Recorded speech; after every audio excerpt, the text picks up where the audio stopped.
2 So welcome back again to my vlog. So for today's video, I will be showing to you the activity that helps me to relieve my stress, relax, and also to remove the tension. So let us see the clips that helps me to relieve my stress. So ngayon papakita ko sa inyo ngayon yung dalawang activity that helps me to relieve my stress, which is yung paglalaro ng online games and also pagbabasa ng Wattpad. So now, let's go!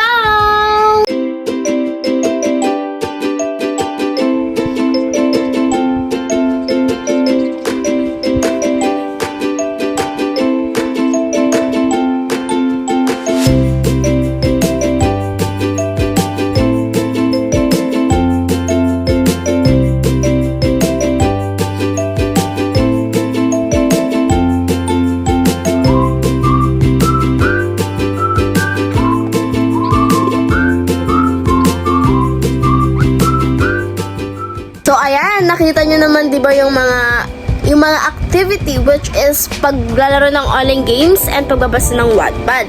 So ayun yung mga activity na nakakatulong sa akin para ma-relieve yung stress ko and also para ma-relax yung utak ko sa mga gawain sa school.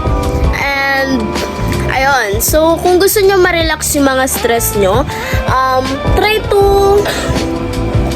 kung gusto nyo ma-relieve yung stress nyo, try to explore something new na talagang makaka-help sa inyo na, ayun nga, matanggal yung stress nyo, lalo na diba ngayon, marami tayong mga gawain sa school. Kaya, kailangan talaga natin ng mga activity na talagang makakatulong sa atin para matanggal yung mga stress natin and para ma-relax yung utak natin.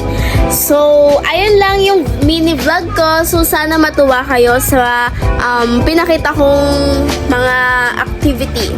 So, ayan. Sana maging way din to na para makatulong sa inyo na dapat kahit na anong pagod natin, puyat, mga gawain sa school, dapat hindi pa rin natin makalimutan na gumawa ng activity or gawin yung activity na makakapagpasaya sa atin, makakatanggal ng stress, and also yung mga tension sa katawan natin, ma-remove lahat yun. Alright, so thank you for today's video.